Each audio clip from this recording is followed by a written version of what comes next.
What's the best real estate investing method? The one that creates a win-win and maximizes profit, cash flow, and tax deductions. I have come here to chew bubblegum and kick ass, and I'm all out of bubblegum. This is the Virtual Real Estate Investor Podcast with Vincent Polisi.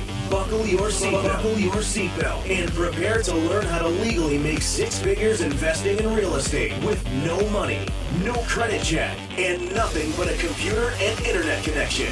Learn how you too can begin generating buyers and sellers for free today. And why you're only 2 calls away from making a $10,000 or more payday while never leaving the comfort of your home. And now, your host, the Virtual Real Estate Investor, Vincent Polisi. All right, guys, here we go. One of the big questions I get asked all the time is, what's the best real estate investing strategy? And my answer is simply the one that works, the one that creates a genuine win-win that maximizes profit, maximizes cash flow, and maximizes your tax deductions. That's the best real estate investing method, bar none. What happens most of the time is people go and they take a course and they learn one way to do deals, and they become one-trick ponies. As a result, what happens is they try to force every deal or prospective deal that comes across their desk into the exact same box. And you can't do that. What happens when you do that is you leave money on the table, you lose deals where you could have made money. And this call that you're about to hear is a perfect example of that. This home was brought to me by a joint venture partner in Tulsa, Oklahoma, who was following the traditional quote-unquote wholesaler methodology and got a property, got a lead that he didn't know what to do with. As you'll hear, the value of the home is $155,000. I don't normally do deals that low. I don't typically touch anything under about $500,000 these days, certainly not under $300,000. But in this particular case, there was an easy opportunity to contract on the property to absolutely maximize profit far beyond any traditional wholesale deal or contract assignment deal, while getting cash flow and while maximizing tax deductions.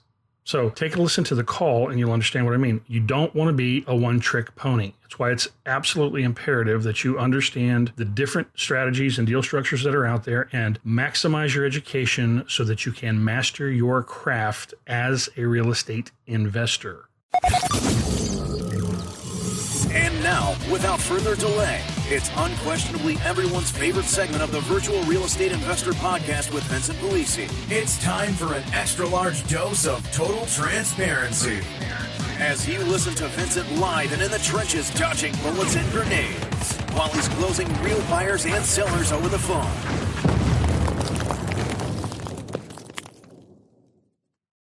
I said I've looked at a bunch of them, trying to see which one. Let's see here. Oh, it didn't have a picture. Oh, it did have a picture. Yeah, it did. Okay, now I know which one I was looking at. Okay. $1,200 a month, right? Correct. 3-bedroom, 3 full bath. Correct. 2 full kitchens, 1 upstairs, 1 down. Oh, wow. Okay. Yeah, crazy. I know. Okay, downstairs kitchen. Okay. Wow, that's something. Okay. Yeah, I've never had that before without a basement, but yeah, it's interesting, to say the least. Yeah, I didn't catch that. Okay, cool deal. All right, I was interested in your terms. Now, I was under the impression that Oklahoma no longer does a contract for deed. Mm-hmm. So how does that work?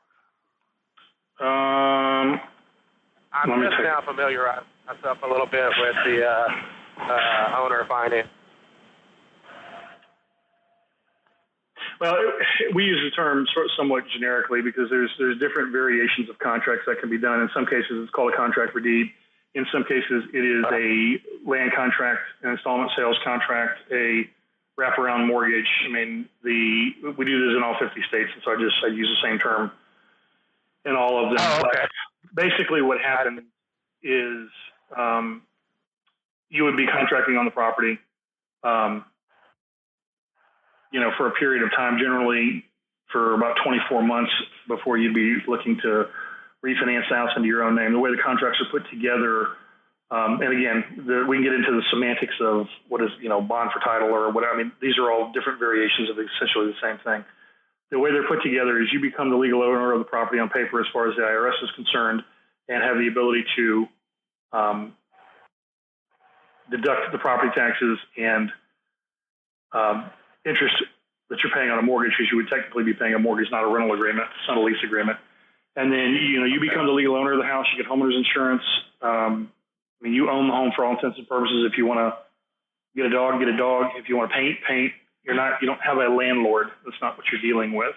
And then what's happening is during the contract term, under the normal scenario, before what's called a balloon, you end up then refinancing the property into conventional mortgage financing. Okay. All right. Now, what happens if I'm unable to do that after 2 years? What's the reason that you would be unable to do that after 2 years? Well, what's the sale price of the house? And there's a reason why I'm asking. I'm self-employed, so I don't. I make more than what the IRS knows I make. If that makes any sense. Don't we all? Okay. So you understand where I'm coming from. Well, the reason I say I don't want to pay that much in taxes. I pay enough yet. Are you talking about to qualify for financing? Yes. Okay. Yeah, and that may be a possibility. I mean, I guess what you're asking me is if you can do something on like a 30-year term where you pay it off over a period of 30 years, is that what you're asking me? Actually, I'd be interested in something a little shorter, depending on the monthly payments, between 5 and 15. Okay. Yeah, I mean, that's entirely up to you. I mean, you're talking, we just have to figure out what the amortization would be based on that period and, what you wanted to, if that's going to work with your income and your debt to income ratio. But yeah, that's not a problem. I mean, the average, you have to understand, the average individual that comes to us for these types of deals, they're looking to get a mortgage relatively quickly. I'm self-employed as well. And I would tell you that, I wouldn't, as a self-employed individual, and I've told this to somebody, I had another self-employed client in New Jersey in the same scenario, and I just told her flat out, I'm like, look, I don't know of any benefit to you in qualifying for conventional financing based on the legitimate deductions that you have right now, because all you're going to do is increase your income on paper to be taxed more so that you can have the privilege of going into debt for a higher amount. Like in no circumstance financially, to me, does that make any sense when you can do this type of a transaction and still get what you want? Now, I guess the negative or the downside there, if you want to look at it that way, is that you can't go buy any house you want. Okay, that's true. And, you're not getting a mortgage reported to your credit report. But if you have a house already, I'm not really sure the value in that anyway. So, those two things, those would really be the only two negatives. But if you can't qualify for financing, which it sounds like you can't, and if you don't want to qualify for financing, which it sounds like you don't, then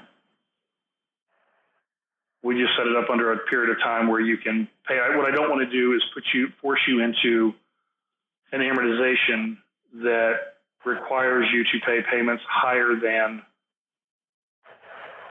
necessary that could eventually end up in, causing you to default. I want to make sure that the payments, and you'll always be able to pay additional principal. Exactly, and that's my thoughts as well. Okay.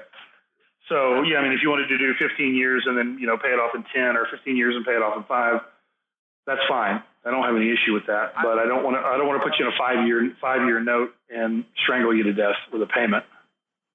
Awesome. Well, from what I see, looking at it in the pictures, I think the home is great. What is the sale price on the home? It's $155,000. Oh, that's not bad at all. Okay. And what were you thinking as far as it? Let's see if I'm looking here. It's saying no deposit. I'm assuming that's not right. Well, there's no deposit because and we have to put it that way so that we don't get into complications from a legal and semantics issue. There's no security deposit because it's not a rental. Okay, there is a down payment just like there is on a conventional purchase.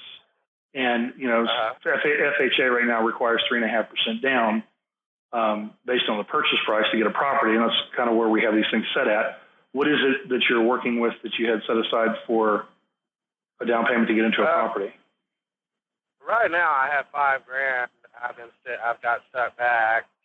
Okay. That'll work. That's enough. Oh, is it? Oh, okay. Yeah, I mean, 3.5% is roughly $5,600, but you're close enough that, and especially if you're talking about an accelerated amortization, I don't have any problem selling that to my partner because that makes sense much better so than a much longer sort of term. I just would really rather not be in a 30-year, Sure. No, that's fine. My only point that I was trying to make to you is that I don't want to force you into a payment that may cause you problems down the road. Right. Well, now at 15, do you have an idea of what that would run? I haven't. I need to get out I don't, only because I don't have my financial calculator in front of me to calculate the amortization. I can get it and call you back. Yeah, that would be great. I would appreciate it. And then when are you looking to move in? I mean, I'd like to, if it's available to look at, I'm going to be back in the Tulsa area in the next few days, and I'd like to look at it. Is it vacant? No, it's occupied. That's why I'm asking you when you'd like to move in. I can have them out quickly if we have a deal in place. Oh, sooner is always the better. Like I said, I'm not in any hurry.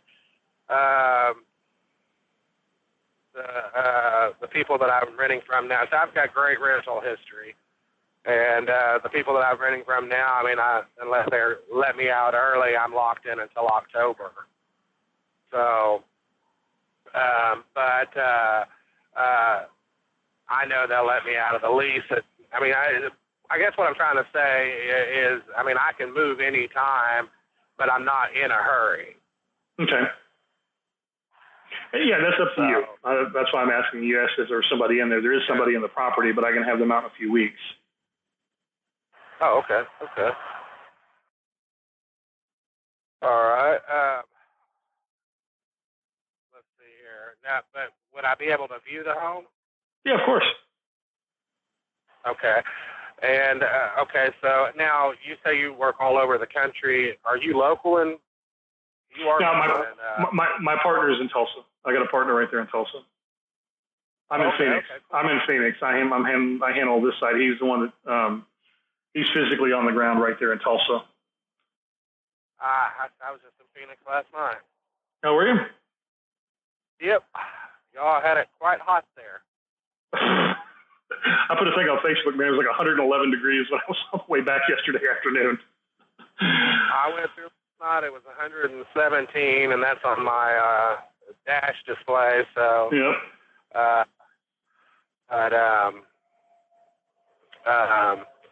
But yeah, from what I see in the pictures, I'm definitely very, very, very interested. And if they'll let me out of my lease relatively soon, and these occupants don't mind vacating, then of course we could always move in real quick. So yeah, no, they like I said, I can have them out in a few weeks. We just have to have a deal in place so that we've got the payment covered and there's no gap. Oh yeah, definitely. All right, yeah. Let me know what the payment will be on that 15 years, and then we'll arrange a time for us to go take a look at it, and then we can proceed forward. Okay. All right. Sounds good. Give me a few minutes here. I'll call you right back. I appreciate you. Oh, I should have signal. Okay. Thanks. Okay. Mm-hmm. Bye-bye. All right.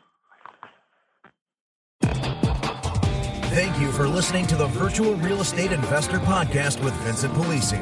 If you found any value in this podcast, please use our Give to Get method and take a moment to give us a 5-star rating in iTunes and your favorite podcast service so we can keep giving you excellent episodes of real content you can use to profit today.